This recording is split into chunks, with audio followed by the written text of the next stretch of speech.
Bismillahirrahmanirrahim. Assalamualaikum warahmatullahi wabarakatuh.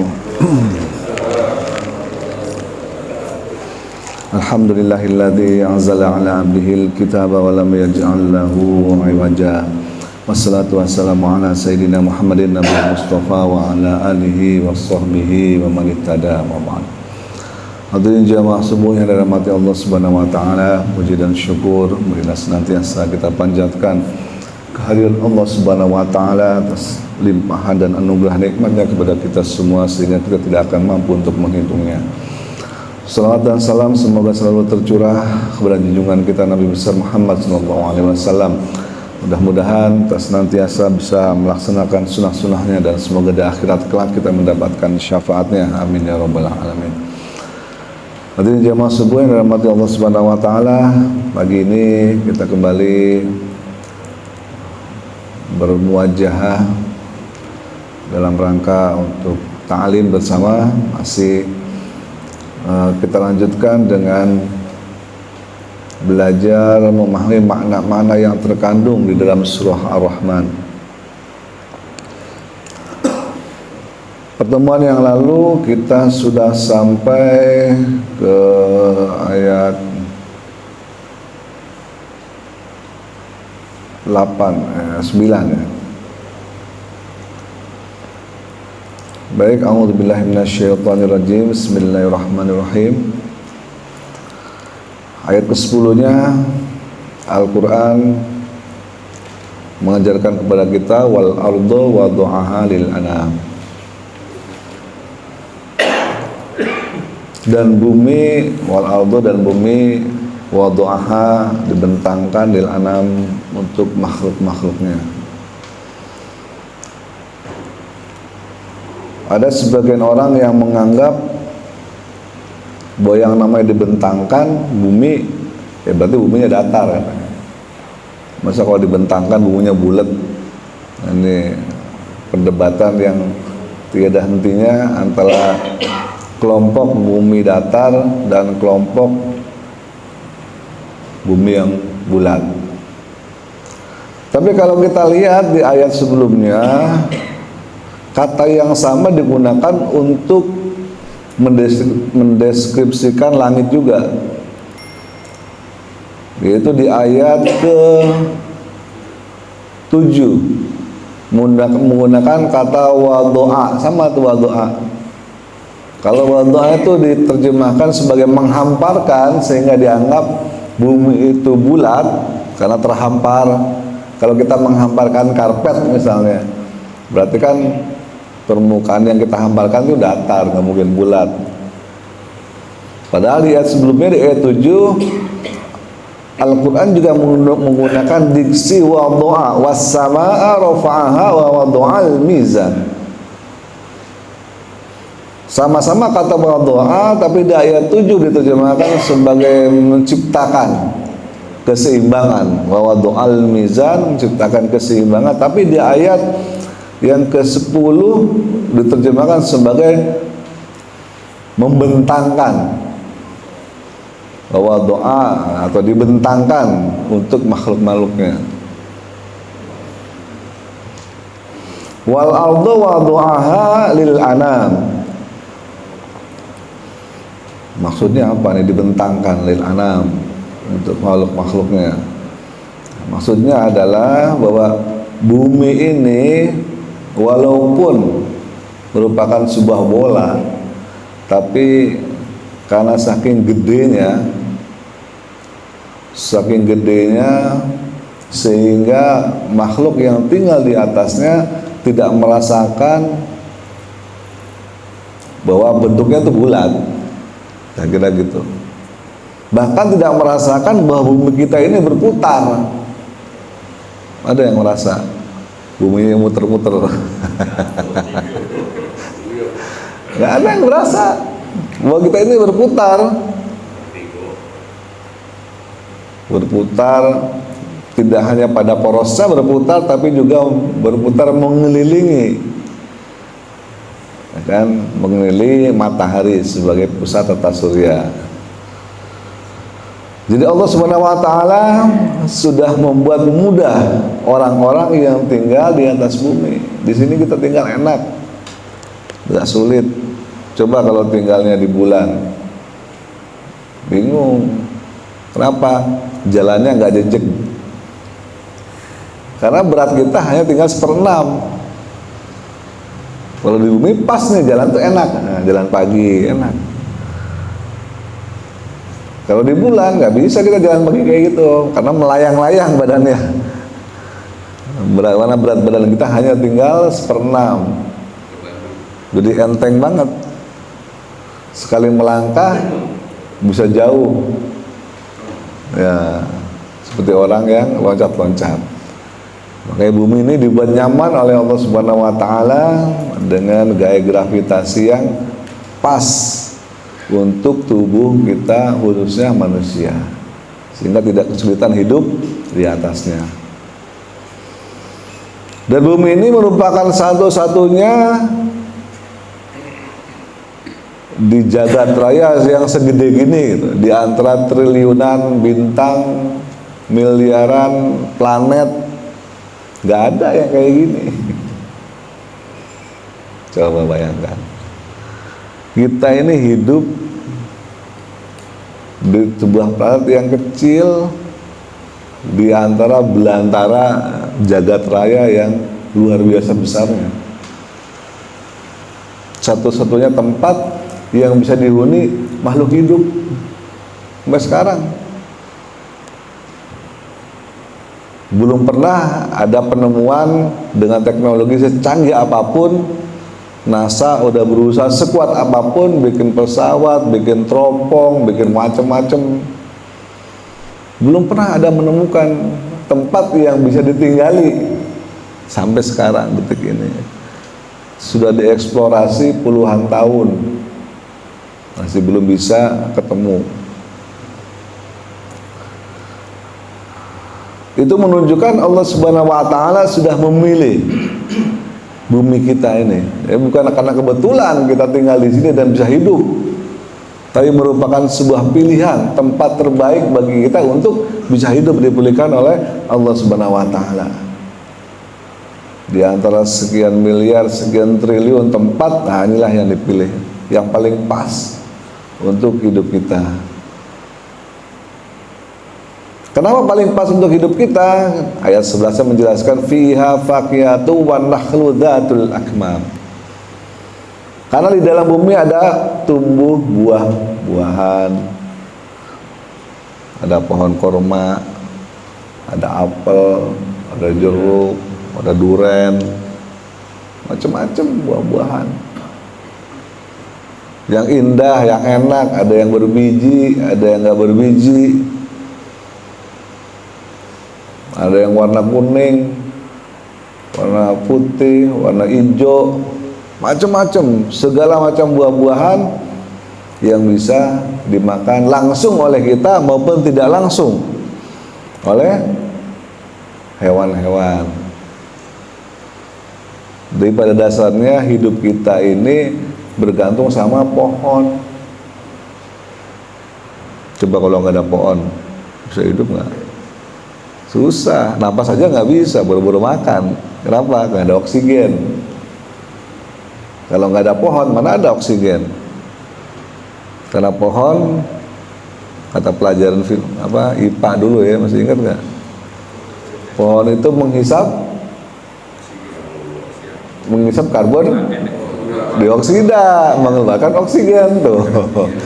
Beda sama kita kebalikannya. Kalau kita menghisap oksigen, ngeluarin karbon dioksida. Karbon dioksida yang kita keluarkan dihisap oleh pohon, diubah jadi oksigen, terus aja begitu muter. Tuh.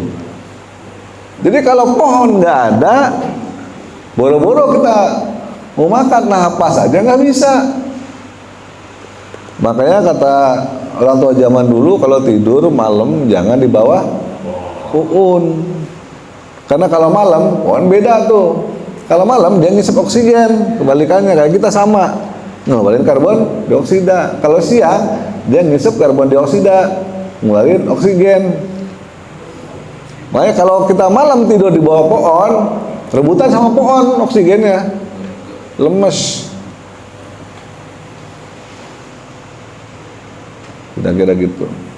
Jadi Allah Subhanahu wa taala sudah merancang, sudah mendesain seperti itu supaya antara satu makhluk hidup dengan makhluk hidup yang lain saling ketergantungan, saling membutuhkan, simbiosis, mutualisme. Kita butuh sama pohon, pohon butuh sama air. Betapa kita. Kadang kita pohon bisa hidup, nggak masalah. Ya kan, pohon butuh sama air. Udah dirancang semuanya. Kita makan daging kambing, ya kan, ntar nih sapinya, kambingnya makan rumput. Rumputnya butuh air, ya udah dirancang itu semuanya oleh Allah Subhanahu wa taala. Supaya memang begitu caranya hidup, saling simbiosis, mutualisme. Wal habudul aswi war rayhan, di samping pohon pun ada juga bunga-bunga, biji-bijian yang harum. Bukan cuma pohon yang bisa dimakan, tapi juga ada yang indah dilihat oleh mata, yang harum dicium oleh hidung.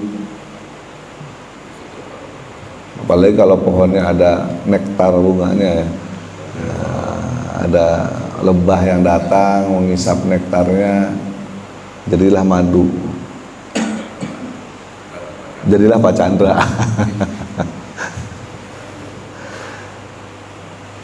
Jadi macam-macam Allah ciptakan semuanya.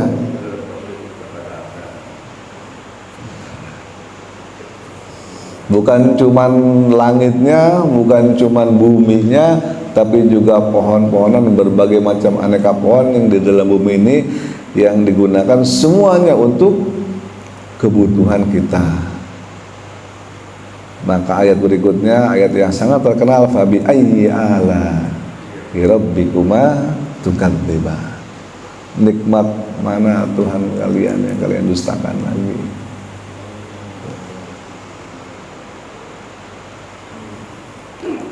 Coba kita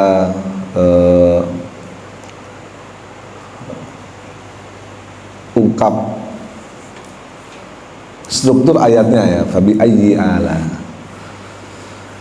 fabi ayyi, maka yang manakah, ala, nikmat-nikmat, rabbikuma, Tuhan kalian berdua. Kok jadi berdua? Kuma itu berdua ya. Kalau rabbikum atau rabbukum, kalian semua banyak. Rabbaka atau rabbika, kamu satu. Rabbaka atau rabbika, rabbaka, rabbakuma, rabbakum. Jadi rabbakuma itu dua orang. Tuhan kalian berdua nih.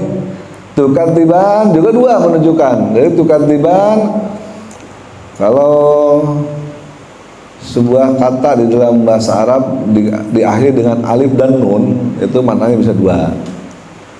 Ar-Rahman, alif nunnya ya. Yasjudan, ada alif dan nunnya. Itu bisa maknanya adalah sangat. Jadi yang tadinya sayang, sangat penyayang, atau pengasih, sangat atau maha pengasih. Tapi bisa juga tambahan alif dan nun mengartikan dua hal, dua orang atau dua macam. Kayak misalnya muslimun, satu orang. Muslimani, dua orang. Muslimuna, banyak. Mukmin, satu orang. Kalau dua orang mukmin, mukminani. Nah, kalau banyak mukmin, mukminuna. Masih ingat gak pelajarannya itu dulu? Jadi kalau dua itu ada akhir dengan alif dan nun, itu dua. Makanya di sini tukadziban, kalian berdua mendustakan. Yang berdua ini siapa sih? Gitu kan. Bukunya kok dua, tiba-tiba dua gitu kan. Enggak tiba-tiba. Coba kita perhatikan. Dari mulai ayat ke-6 ke-5 itu Al-Quran sudah mendesain berpasang-pasangan tuh, dua. Wasyamsu wal qamar, ada langit, ada matahari, ada bulan di husban. Ya kan, yang keduanya beredar. Wan najmu, ada bintang dan pohon kurang yasjudan. Yang keduanya bersujud. Dua terus. Kemudian ayat ketujuhnya was sama, ada langit yang dijelaskan, dan kebalikannya ada lagi pasangannya atau yang keduanya adalah ayat ke-10-nya wal ardo, dan bumi. Nah, ada langit, ada bumi, ada matahari, dan terus berdua berpasang-pasangan itu. Sampai di ayat ke-13 ini dikatakan fabi ayyi ala'i rabbikuma, dua lagi tuh katiban. Siapa yang maksud dua ini? Nanti sebelum kita jelaskan siapa yang dimaksudkan dua, kita akan coba renungi kembali ayat ini. Kita perhatikan dari ayat yang awal. Allah menjelaskan khalaqal insan 'allamahul bayan. Allah ciptakan kita ini dan mengajarkan kita untuk berbicara. Sekali lagi yang pernah kita pelajari di pertemuan yang lalu, bahwa kita satu-satunya makhluk yang Allah ajarkan bisa berbicara. Nggak ada makhluk lain yang bisa berbicara kecuali kita. Kenapa? Supaya kita bisa membaca Al-Quran. Balik lagi, tujuan kita diajarkan bicara Allah adalah Allamal Quran, supaya Allah bisa ngajarin Al-Quran. Buat apa Allah ngajarin Al-Quran sama monyet? Nggak akan bisa, cuma bisa aku, gitu doang. Sama kambing cuma bisa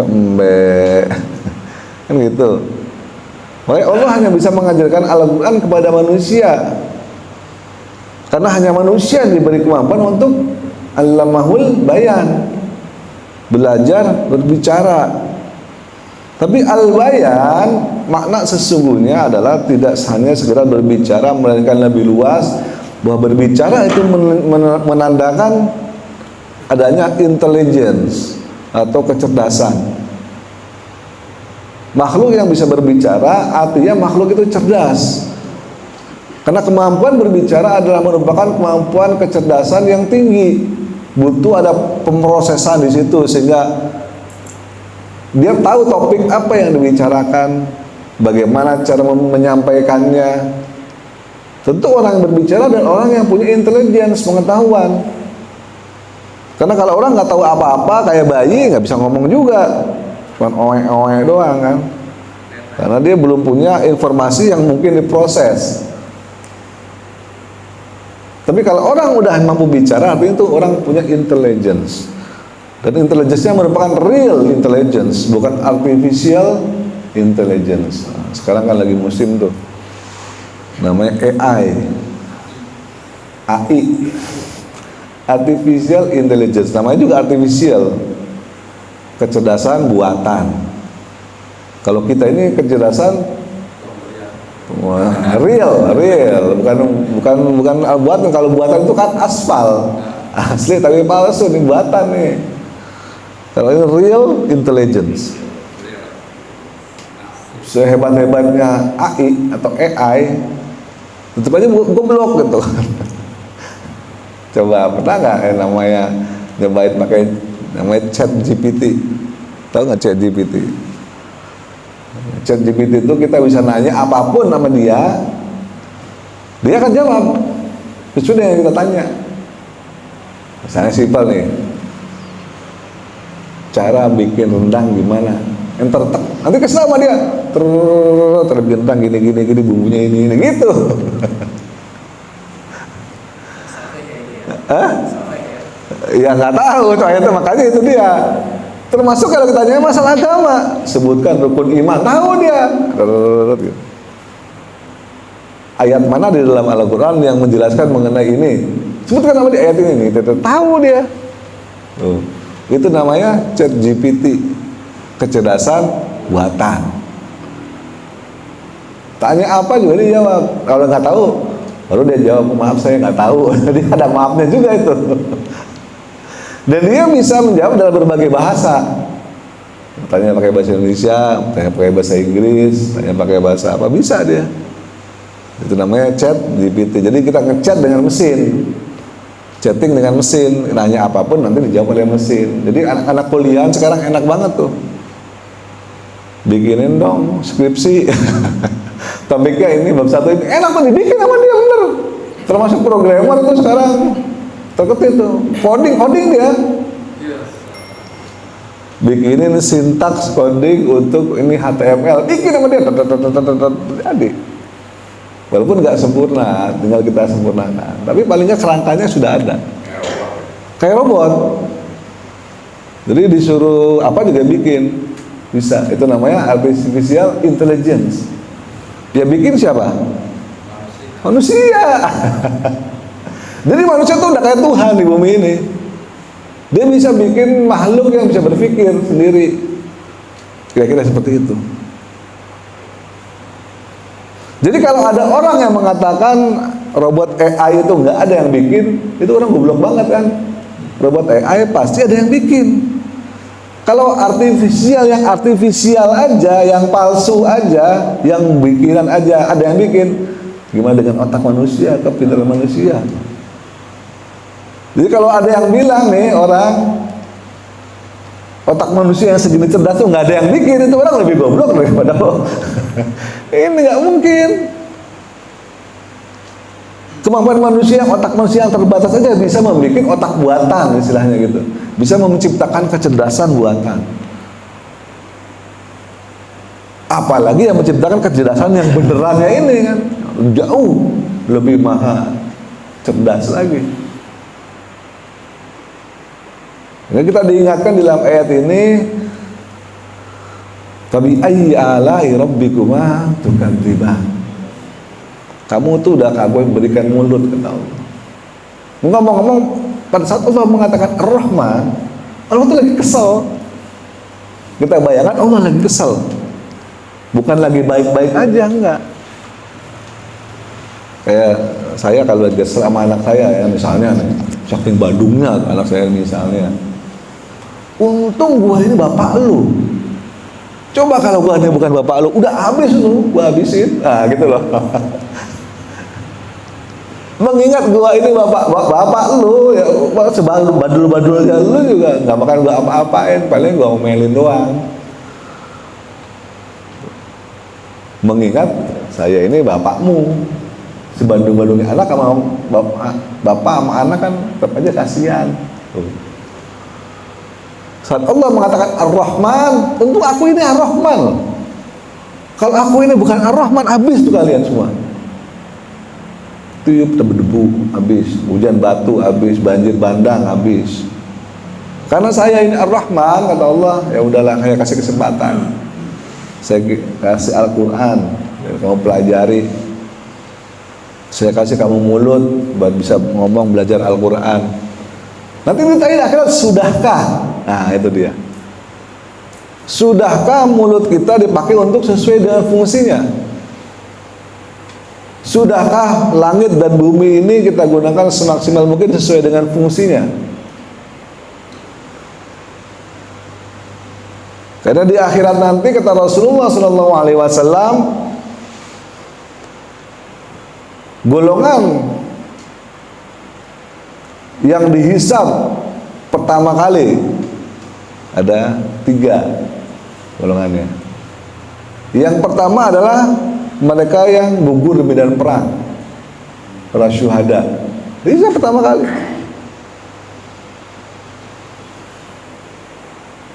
Kata Allah Subhanahu wa taala bertanya, apa amal yang kau lakukan di dunia? Kenapa engkau berperang? Dia menjawab, ya Allah, aku berperang supaya aku mendapatkan ridhomu. Aku membela agamamu. Aku membela umat Islam. Apa kata Allah? Kadzabta, bohong kamu. Kamu berperang hanya supaya kamu pengen dikenal sebagai pahlawan, dikenal sebagai syuhada. Kamu bukan berperang dengan niat yang ikhlas karena aku. Malaikat lempar ke neraka, lempar. Tuh. Lalu ditanya lagi golongan yang kedua, para ulama, para ustadz. Tanya, kenapa yang kamu lakukan di dunia? Saya ngasih pengajian, ngasih kajian ya Allah, mendakwahkan, menyebarkan agama Islam, mengajarkan Al-Quran, karena saya mengikuti perintahmu dan perintah Rasulmu. Kadzabta, bohong. Kadzabta, bohong. Kamu belajar Al-Quran, mengajar, jadi ustadz, jadi ulama, hanya cuman pengen supaya digelari ulama, supaya digelari ustadz.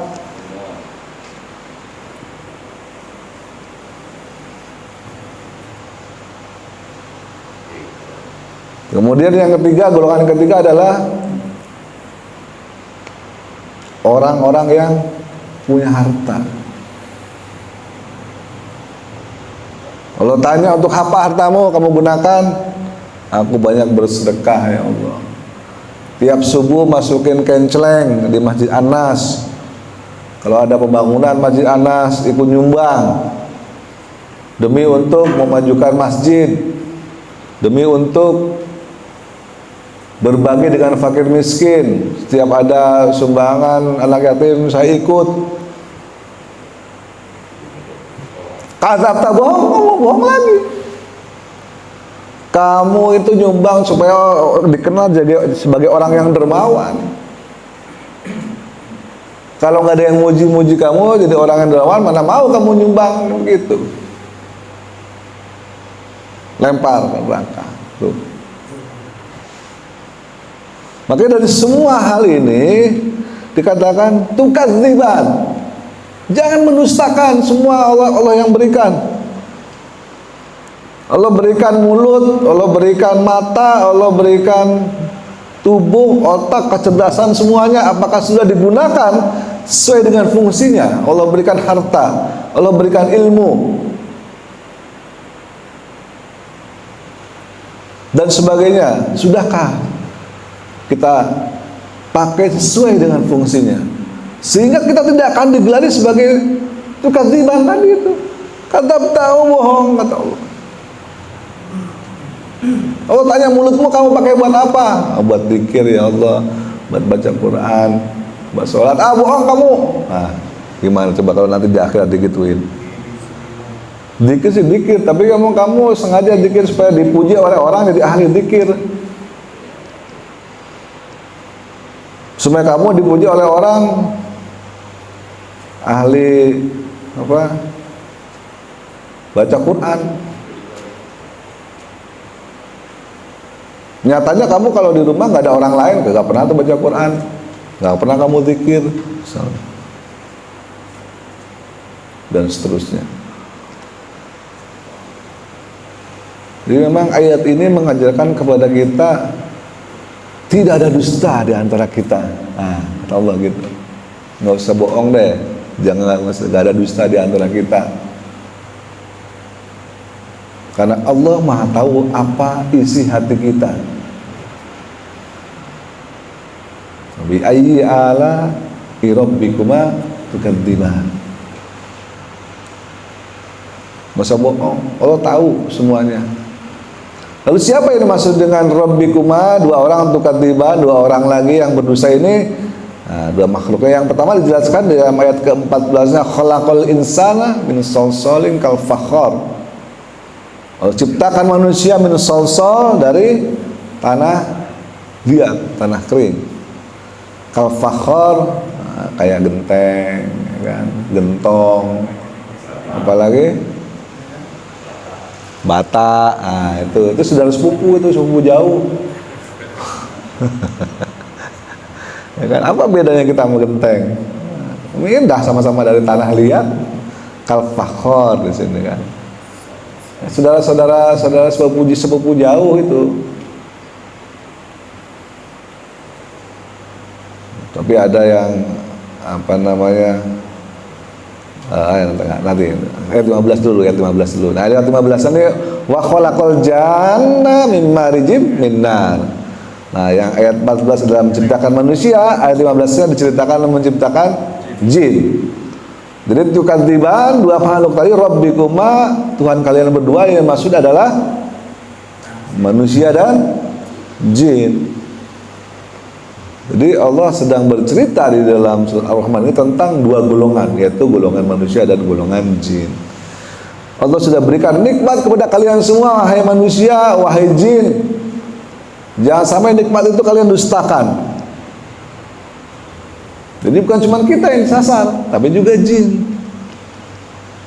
Karena Allah Subhanahu wa taala berdakwah tidak hanya kepada manusia, tapi juga kepada bangsa jin. Nah, dulu Pak Anto pernah membahas jin. Ya kan, bangsa jin. Didakwahi jin juga. Iblis itu kan salah satu dari bangsa jin. Iblis itu jin yang sangat soleh, sangat taat kepada Allah. Saking taatnya sampai-sampai dia diangkat oleh Allah, derajatnya sampai setara dengan malaikat, selevel dengan malaikat, ditempatkan di langit ke-7. Iblis awalnya jin itu. Iblis itu bangsa jin.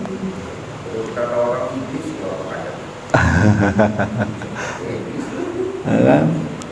Jadi bangsa jin yang paling hebat awalnya itu adalah iblis itu yang paling taat. Saking sayangnya Allah sama si iblis ini, diangkat langit pertama. Ibadah lagi ribuan tahun. Wah, sujud, zikir, segala macam. Allah senang sama dia, angkat lagi langit kedua. Terus ribuan tahun ibadah. Mengabdi kepada Allah, tidak pernah melawan perintah Allah, terus sampai langit ke-7. Setara dengan para malaikat, jadi ngumpul dengan para malaikat. Saking hebatnya si jin yang namanya iblis ini. Sampai dengan suatu saat itu tadi yang kisah yang kita tahu ya kan, usjudu li Adam, sujud kepada Adam, mau dia.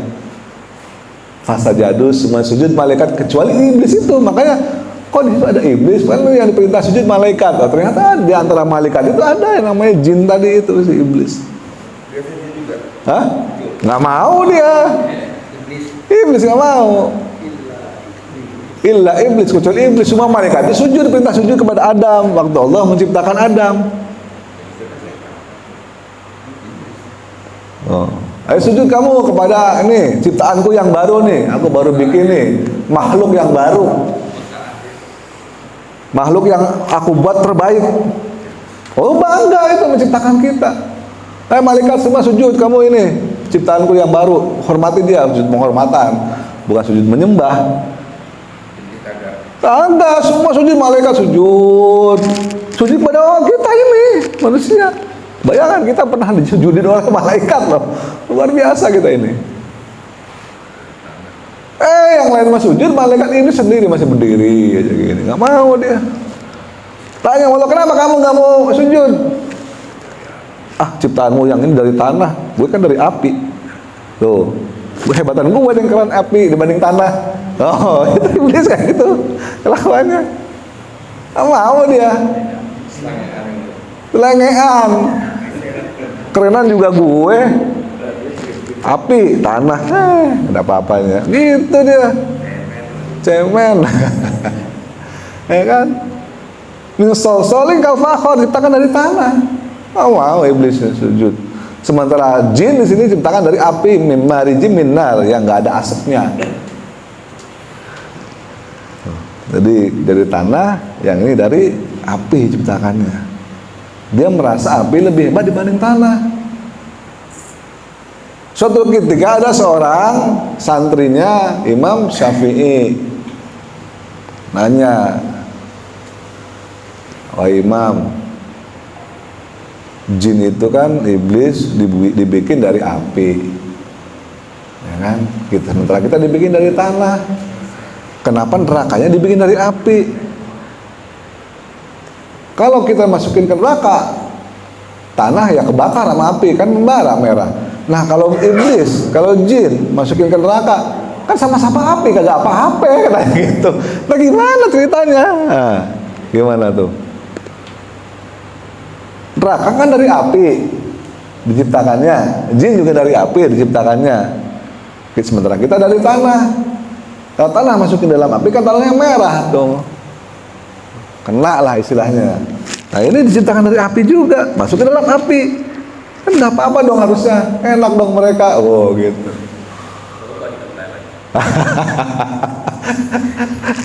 Kan? Nah sang imam ini, ya kan, datangin tuh orang itu kan, dilempar pakai apa namanya, sebongkah tanah itu ya, ke mukanya, pong. Aduh, saya nanya baik-baik kok kenapa dilempar? Oh gitu. Sakit nggak? Kata si imam. Sakit lah, dilempar pakai tanah. Nah, dari dia kan, kamu diciptakan dari apa? Dari tanah. Kamu dilempar pakai apa? Pakai tanah. Kok kamu sakit? Dia langsung dia ngeloyor pergi. Iya juga kan gitu. Jadi jangan dikira kalau jin ini diciptakan dari api, nerakanya juga dari api, nggak sakit, ini sakit juga. Sama kayak tadi itu. Kita ciptakan dari tanah, kita dilempar sama tanah, coba ya. Oh, gitu. Ya kan sakit. Gitu. Jadi manusia di ayat ini diceritakan min sol dari tanah liat, sementara di ayat 15-nya jin diciptakan dari api. Jadi ada dua makhluk, yang satu manusia dengan dibungkus dengan fisik, sementara jin makhluk halus yang nggak punya fisik. Jadi kalau jin bisa ngelihat kita, nah kita mah nggak bisa ngelihat jin, kecuali ya orang tertentu ya Pak ya bisa ngelihat jin, karena nggak punya fisik. Kalau sesuatu yang bisa dilihat kan harus punya fisik, karena penglihatan itu kan membutuhkan cahaya, pantulan dari cahaya. Nah kalau jin makhluk yang nggak memantulkan cahaya. Mata kita itu kan berfungsi, mata ini kalau ada cahaya, ada gelas, kelihatan ada gelasnya. Tapi kalau lampunya mati, ya kan, raba-raba kita ngambil gelas mana nih, mati lampu, nyari korek susah, mau nyalain listrik susah karena gelap. Jadi orang melihat itu butuh, satu butuh mata, kedua butuh cahaya. Matanya ada, cahayanya nggak ada, gelap juga. Cahayanya ada, matanya nggak berfungsi, gelap juga. Sementara jin makhluk yang kasat mata, apa kasat mata? Tembus pandang ya, nggak butuh cahaya, diciptakan dari api. Nah, untuk bab pembahasan jin Pak Anto dah lebih jago. Baik, mungkin itu dulu. Ada yang bertanya? Silakan, masih ada waktu.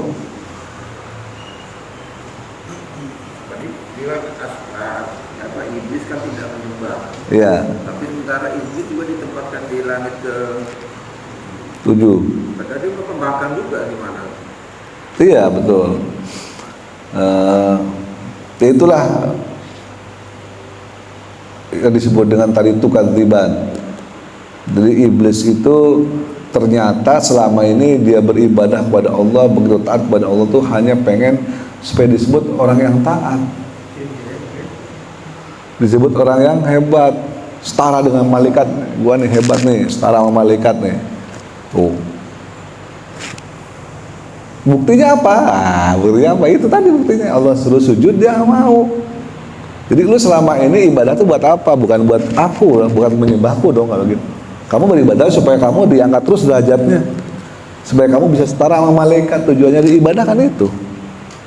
Kalau tujuannya ibadah ikhlas karena Allah, maka Allah perintahkan apapun, sami'na wa ata'na, dia akan dengarkan, dia akan ikuti, patuhi apapun perintah Allah itu.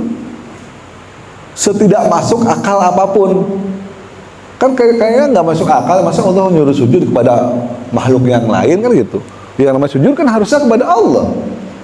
Kenapa Allah menyuruh sujud kepada makhluk yang lain? Tapi karena itu perintah Allah, apapun ya kita laksanakan harusnya. Buktinya malaikat sujud semua. Artinya apa? Malaikat ikhlas karena Allah. Apapun yang perintahkan Allah, mau suruh sujud dia sujud, suruh nungging ya nungging. Malaikat kan begitu. Suruh ruku ya ruku, suruh muter-muter, suruh cabut nyawa. Malaikat makan gitu, nggak banyak tanya.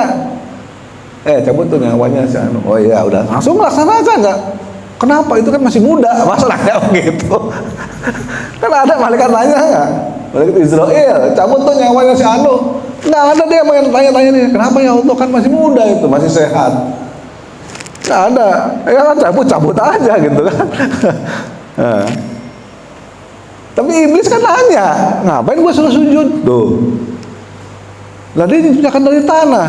Lah gua dari api. Api sama tanah kan hebatan api. Kata iblis. Nggak mau dia. Jadi selama ini lu ibadah sama gua, kata Allah kan, kasarnya gitu kan. Sampai saya angkat ke langit ketujuh tuh demi apa? Demi dirimu sendiri, kan begitu. Bukan demi aku. Kalau kau ibadah demi aku, harusnya apapun yang aku perintahkan, ya laksanakanlah. Jangan pilih-pilih. Ini kan pilih-pilih. Gitu. Sehingga Allah marah tuh, diusir kan dari surga. Nah ini diusir dia dari surga. Pergi kamu ke sana, jangan di sini lagi. Tuh. Udah iblisnya diusir. Adam yang tadinya dibangga-banggakan oleh Allah sebagai makhluk yang paling sempurna, sama saya malaikat disuruh sujud, ngelanggar juga. Tuh. Dibilang jangan dekat pohon-pohon ini, pohon bakul dimakan malah. Nah, diusir juga, Allah marah juga. Lu ya, udah gua bangga-banggain di depan malaikat semua, udah gua suruh sujud malaikat sama lu ngelanggar juga tuh. Diusir sama Allah. Tapi karena Allah itu Ar-Rahman, nah balik ke sini. Allah itu Ar-Rahman, Maha Pengasih. Bedanya nih iblis sama manusia nih. Manusia menyadari kalau dia salah dan dia bertobat. Rabbana dzalamna anfusana. Tobat ya Allah, ampuni dosa-dosa kami. Kamu udah salah. Adam tuh ngaku salah.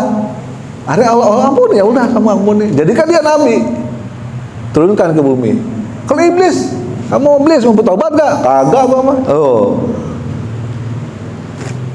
Sekali tanah tetap tanah, sekali api tetap api. Ya udah dia nggak mau. Dikasih kesempatan juga bertobat.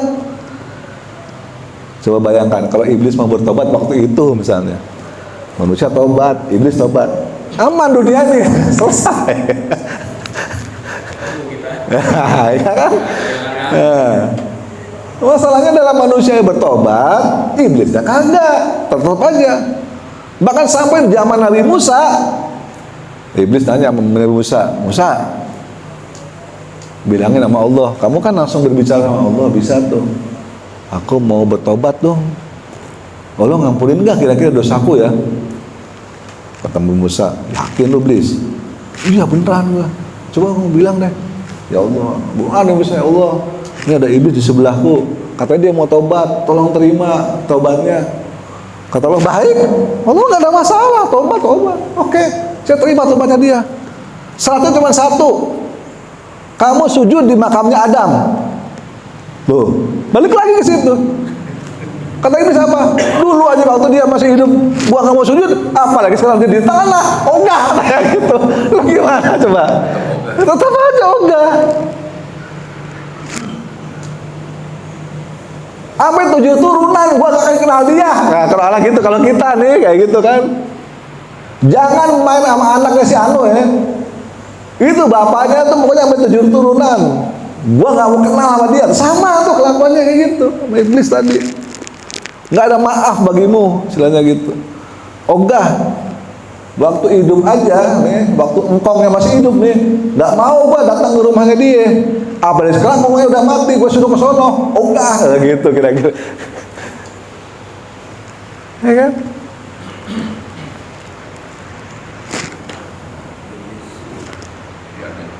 Ada lagi yang mau nanya? Iblis salahnya cuma satu satu ya, itu langsung diusir. Manusia ini berapa salahnya ya? Kira-kira Masalah manusia itu bertobat terus mau dia. Kan Allah Maha Pengampun. Dia salahnya cuma satu tapi nggak pernah mau bertobat. Manusia kan salah, tobat lagi dosa, ampuni lagi, kan gitu. Tobat lagi, salah lagi, ampuni lagi. Kan Allah Maha Pengampun. Gitu. Ya silakan. Tadi siapa? Pak Aleh. Assalamualaikum warahmatullahi wabarakatuh. Waalaikumsalam warahmatullahi wabarakatuh. Dalam Al-Quran dan Rasulullah SAW itu mengatakan bahwa kalau ada kesalahan itu selalu ditangguhkan saja. Jadi sampai kapan dia mau bertobat? Padahal Allah itu tadi karena Allah Maha Pemurah dan Maha Pengampun. Tapi ketika di zaman-zaman terdahulu, di umat Nabi Nuh dan umat Nabi Lut, ketika ada kesalahan itu dimusnahkan. Itu kira-kira gimana tuh kaitannya antara Maha Pemurah saking, tapi ke zaman dulu langsung musnahkan gitu. Mohon penjelasan Bapak. Waalaikumsalam warahmatullahi wabarakatuh. Baik. Kenapa langsung dimusnahkan? Karena memang di zaman dulu satu, para nabi itu diberikan kesempatan yang sangat panjang untuk berdakwah. Itu yang pertama. Yang kedua, para nabi itu diberikan mukjizat yang langsung bisa disaksikan oleh umatnya. Itu dakwahnya lama nih kayak Nabi Nuh nih. Bayangin dakwah 900 tahun. Beriman ya, beriman. Kamu beriman. Satu. Kalau kita kan Rasulullah dakwah cuma berapa tahun? 23 tahun. Bentar. Nabi itu dari sejak diangkat jadi Rasul umur 40 sampai dengan beliau wafat umur 63, berarti kan cuma 23 tahun dakwahnya. Sementara Nabi Nuh dakwah 950 tahun. Dakwah 950 dinasihati terus orang tuh nggak mau juga. Itu yang pertama. Yang kedua, dia malah nantang si orang ini. Katanya ada azab, mana azabnya? Udah gua tungguin nih 900 tahun. Gak ada adab-adab tuh, coba. Mana azab? Katanya ada azab, mana nih? Gak ada. Gua dari dulu kaya-kaya aja, gua dari dulu sukses-sukses aja, katanya gitu. Nggak ada, gua miskin gara-gara nggak ikut beriman sama kamu. Gara-gara hidup gua sengsara atau gua sakit misalnya, gara-gara nggak beriman sama kamu, nggak ada tuh, biasa-biasa aja dari dulu ya, enak-enak aja hidup gue. Mana adabnya? Nah, bedanya nabi lain dengan Nabi Rasulullah Muhammad SAW adalah kalau nabi lain dia kesel, udah kelamaan soalnya. Ya udah deh ya Allah, turunin dia adab. Tuh. Nabi Nuh tuh berdoa kepada ya Allah, umatku ini udah nggak mau lagi, ini dia mau ngeliat adabmu kayak apa, nantang. Kata Allah, yakin aku turunin adab nih. Tuh, balik lagi ini nabinya yang minta, bukan Allah ya. Yakin turunin adab. Ada kisah di Al-Quran juga. Yakin ya Allah, nggak nyesel? Enggak. Ternyata setelah turunin adab, Nabi Nuh nyesel. Kenapa? Ya Allah, kok anakku ikutan diadab? Mana? Kata Allah, dia bukan anakmu. Mungkin dia dah lagi, tapi bukan anakmu lagi, dia kafir. Kesel ya Allah, anakku gimana? Kan dia sayang sama anaknya, kenapa anakku kena adab? Tapi nyesel kan bertanya ini, yakin lo? Kan Allah tahu apa yang nanti akan terjadi. Kan nyesel. Kata Al-Quran, la nufarriqu baina ahadim mir rusuli. Allah tuh nggak beda-bedain antara para nabi dan rasul, nggak ada bedanya. Terkadang mereka maunya umatnya diadab apa enggak. Jadi yang menyebabkan diadab atau enggak adalah permintaan nabinya sendiri. Ya Rasulullah enggak berdoa, Rabbana la tu'akhirna, ya Allah, jangan azab kami walaupun kami dosa. Tuh beda. Rasulullah gitu, kan enak. Rabbana la tu'akhirna in nasina aw akhtana. Itu doanya yang dibaca oleh Nabi dan kita semua. Kenapa kita nggak diadab? Karena kita membaca doa itu, ya Allah jangan kau adab walaupun kami berdosa. Sementara umat yang lain, ya Allah adablah dia karena dia berdosa. Coba beda kan? Ini semua itu tergantung permintaan kita sendiri, permintaan para nabinya. Jadi kita sebenarnya sudah dijagain sama Rasulullah kan ya? Sudah dijagain sama Nabi. Karena Nabi tahu waktu malaikat menurunkan adab kan, waktu ke Taif Rasulullah kan dilemparin batu sampai berdarah. Malaikat datang, ya Rasulullah gimana nih? Apakah akan aku timpakan gunung pada dia supaya dihancur lebur? Enggak. Dia malah berdoa, Allahumma hdi qaumi fa innahum la ya'lamun. Ya Allah, berikanlah petunjuk kepada mereka karena mereka nggak paham kalau ini nabi, mereka tuh nggak paham tuh. Rasulullah begitu. Jangan diadab. Karena kalaupun mereka sekarang nggak beriman, mungkin saja anaknya beriman. Kalau anaknya nggak beriman, mungkin juga cucunya yang beriman. Coba Abu Lahab, bagaimana sama Nabi itu, Abu Jahal rusaknya, tapi anaknya beriman. Jadi Rasulullah selalu punya harapan yang panjang, punya pemikiran yang luas, bahwa menghancurkan bukan solusi. Kalaupun bapaknya gitu, ya mungkin anaknya. Oh, gitu Rasulullah. Terus berdoa supaya umatnya diberikan petunjuk. Tuh. Ya. Mungkin Rasulullah belajar dari nabi-nabi. Belajar pasti nabi-nabi yang lain, ya kan? Ini selesai nih. Selesai, udah. Dan tetap manusia begitu lagi kan gitu. Nabi Nuh nih, habis manusia kecuali yang beriman doang kan, cuman katanya 40 orang. Tapi nyatanya apa? Setelah bertahun-tahun Nabi Nuhnya wafat, ya begitu lagi, kafir lagi, ya kan? Nyembah berhala lagi, berbuat dosa lagi. Padahal udah dibersihkan semua. Artinya Rasulullah berhenti dari situ, percuma ngebunuh semua, percuma. Nah, karena nanti pasti begitu lagi. Mendingan yang ada aja terus diperbaiki, kita terus berharap. Mungkin kalau nggak dianya, anaknya. Kalau nggak anaknya, cucunya. Yang penting kita harus mengkader nih. Yang melanjutkan saya siapa? Makanya beliau mengkader. Nah, Umar bin Khattab, Abu Bakar, Utsman, Ali dan semua sahabatnya dikader sama dia, sama Rasulullah. Supaya apa? Bisa menjadi ulama-ulama, meneruskan dakwah setelah beliau tiada. Itu hebatnya Rasulullah dibandingkan nabi-nabi yang lain. Karena memang belajar betul dari nabi yang lain. Oh, nabi ini begini sisanya. Wah, hasilnya ternyata begini. Nabi ini begini, hasilnya ternyata begini. Ya, sama aja diadab nggak diadab, manusia mah tetap aja begitu. Pasti begitu lagi. Nah, pasti begitu lagi. Di tingkat kesabarannya Rasulullah Beda. Nah, luar biasa. Materialnya beda. Makanya salah satu nabi yang ulul azmi kan, nabi termuda, dakwahnya cuma sebentar, tapi hasilnya maksimal dibandingkan nabi-nabi lain. Kenapa? Kan tadi itu kesabarannya, ketabahannya menghadapi ujian, menghadapi umatnya segitu badungnya, sabar. Mukjizatnya ya Al-Quran itu masih ada sampai sekarang. Kalau nabi lain kan mukjizatnya bisa dilihat, temporary, ya kan? Nabi Nuh tongkat jadi ular, udah. Nabi Nuhnya wafat, udah. Tongkatnya juga ngetah kemana? Nggak tahu tuh, dicari-cari kapal Nabi Nuh juga tuh, ada peneliti katanya ketemu di gunung apa tuh, dari gunung. Hah? Arara ya, itu kata wah ini bahteranya Nabi Nuh dulu. Ada tuh katanya diteliti, oh bener nih. Bukit. Tuh.